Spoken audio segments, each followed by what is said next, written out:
یا behind the sense بند کمروں میں کہیں بیٹھنا پڑے گا؟ دیکھیں عدالت ساتھ بیٹھے گی، فوج ساتھ بیٹھے گی، کون کون ساتھ بیٹھے گا، کیا ہو؟ دیکھیں آپ کو جو دین نے بھی ایک طریقہ کار وضع کیا ہے نا، وہ غلطی کا جو اس کی ریکٹیفیکیشن ہے، اس کو جو ریکٹیفائی کرنا ہے، آپ کو رجوع کے لیے کہا جاتا ہے. اور رجوع کون کرتا ہے؟ رجوع وہ فریق کرتا ہے جو سب سے پہلے اکنالج اپنی غلطی کو کرے، تسلیم کرے کہ ہاں میں غلط ہوں. یا تو اسٹیٹ انسٹیٹیوشنز نے اکنالج کرنا ہوگا کہ اب ان کی غلطی ہے، یا اس وینڈلزم کے نتیجے میں ایک اور فریق ہے جس نے یہ اکنالج کرنا ہے کہ یہ غلطی اس کی ہے. اس غلطی کے بعد اس نے ریئلائزیشن میں جانا ہے، اور اس ریئلائزیشن کے بعد اس نے پبلکلی ڈیمونسٹریٹ کرنا ہے کہ وہ واپس مین سٹریم میں جڑنا چاہتا ہے. اگر وہ 2-3 یہ سٹیپس لینے سے قاصر ہے اور وہ یہ سمجھتا ہے کہ یعنی آپ کہہ رہے ہیں کاکڑ صاحب کہ ثالث کا کردار ادا کرنے کے لیے اب کوئی نہیں ہے، اب اپنی مدد آپ کے تحت ہی کرنا ہے جو بھی کچھ کرنا ہے. دیکھیں ثالث فی الحال تو میرے خیال میں آپ کی کوئی فزیکل جو کوارل ہے، جو جھگڑا ہے، وہ تو ابھی تک نہیں ہے. ابھی تک رویے ہیں جس کے متعلق ہم گفتگو کر رہے ہیں، اور اگر رویوں کی بنیاد پہ فیصلے ہونے ہیں تو میں سمجھتا ہوں جو فریق بار بار پی ٹی آئی کہتی ہے ہماری فوج ہے، ہمارا ملک ہے، ہم سے زیادہ کہتی ہے اور رائٹلی سو، تو ان کو یہ آگے بڑھ کر انٹروسپیکشن پہلے دیکھیں کہ یہ غلطی ہے نہیں ہے. اگر یہ غلطی ہے، وہ کہتے ہیں فلاں ایجنسیوں نے یا کسی اور نے حرکت کی ہے، اس کا مطلب ہے یہ ڈسٹنس کر رہے ہیں اپنے آپ کو. تو پہلے اکنالج تو کریں کہ یہ کام غلط تھا، کس نے کیا کس نے نہیں کیا اس کو ڈیٹرمن کیا جا سکتا ہے، اور جس نے کیا میں پھر یہ کہہ رہا ہوں کہ they should not go unpunished. Acknowledgement آپ کو کرنی پڑے گی، پھر اس کے بعد ریئلائزیشن کی طرف آپ آئیں گے. یعنی معافی مانگے پبلک کی. اگر آپ قومی دھارے میں واپس آنا چاہتے ہیں، سازش ہوئی نہیں ہوئی، ایجنسیوں نے کیا کسی اور نے کیا، یہ ایسے بیانات نہ دیں، اس کو بعد میں ڈٹرمن کر لیں گے. پہلے آپ معافی مانگیں. ہیوملیٹنگ انداز میں 9 مئی کو رینجرز کے ذریعے ہائی کورٹ سے، اسلام آباد ہائی کورٹ سے عمران خان کو کڈنیپ کیا گیا، ایبڈکٹ کیا گیا، وہ سب چیزیں بعد میں ہم دیکھیں گے. نہ تو ہم نے کوئی اس کی تحقیق کروانی ہے، نہ ہم نے کوئی کمیشن بنانا ہے، نہ ہی اس کے بارے میں کسی بھی قسم کی انویسٹیگیشن ہوگی کہ موب کس طرح سے وہ کینٹ کے اندر چلا گیا، وہاں تک پہنچ گیا اور انہوں نے اپنے غصے کا اظہار کیا، کور کمانڈر ہاؤس کے اندر گھس کے آگ لگائی. تحقیق نہیں کرانی ہم نے. پہلے آپ معافی مانگیں پبلک میں جا کے، اس کے بعد آپ واپس آئیں، پھر آپ معافی مانگیں.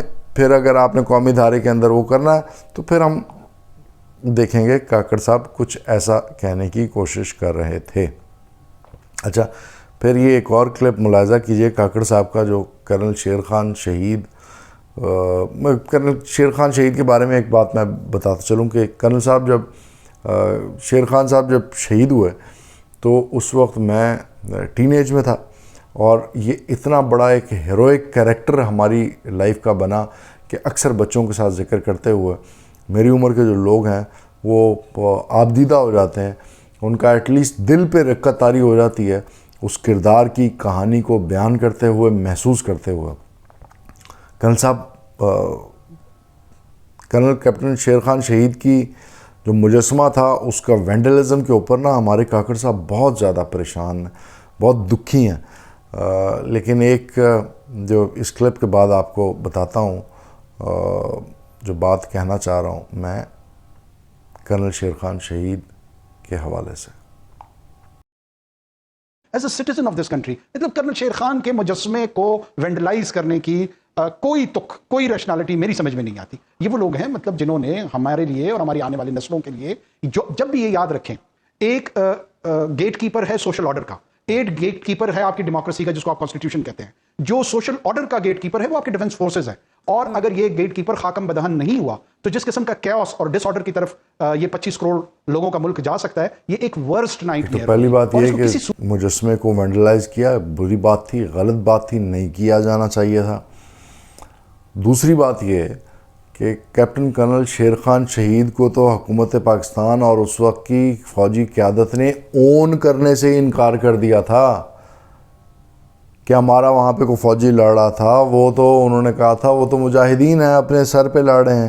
یہ تو اللہ بھلا کرے بریگیڈیئر باجوہ کا جو بریگیڈ کمانڈ کر رہا تھا، جو کارگل کی جنگ کے اندر لڑ رہا تھا، اس کو جب جست خاکی کرنل کیپٹن شیر خان شہید کا ملا تو اس نے اس جست خاکی کے جیب کے اندر پرچی لکھ کے ڈالی کہ اس کو رائے گاہ نہ جانے دینا، اس کو یہ بہترین بہادری سے لڑا ہے، یہ ہمارا دشمن ہے لیکن بہادری سے لڑا ہے، اس کو بہترین بڑے سے بڑے ایوارڈ سے نوازنا. تب جا کے یہاں کے جو ہمارے بے بس بے حس کان تھے، ان کے اوپر کوئی جوں رینگی، اور تب ہم نے ایکسیپٹ کیا کیپٹن کرنل شیر خان شہید کی بہادری کو. ہم تو اس کے جستے خاکی کو لینے کے لیے تیار نہیں تھے. انفارچونیٹ. سوسائٹی کا گیٹ کیپر فوج ہے. آرگیومنٹ آپ کو پوری دنیا کی جو ہے نا تھیوریز اس کے اندر نہیں ملے گا.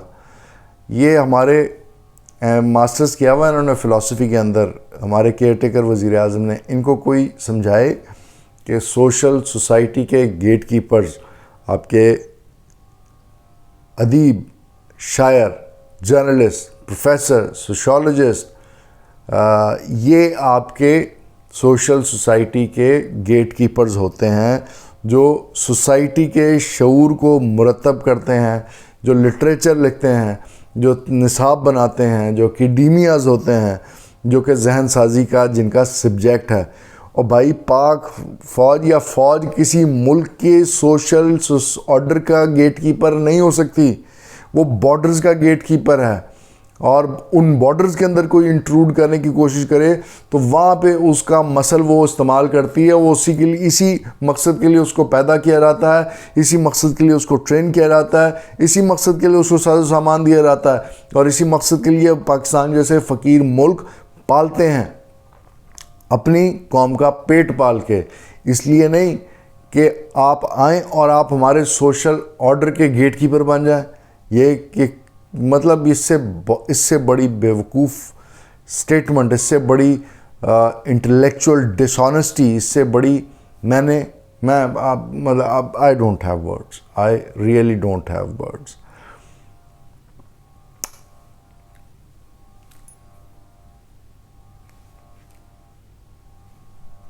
اپنا بہت سا خیال رکھیں، فیڈ بیک ضرور دیں.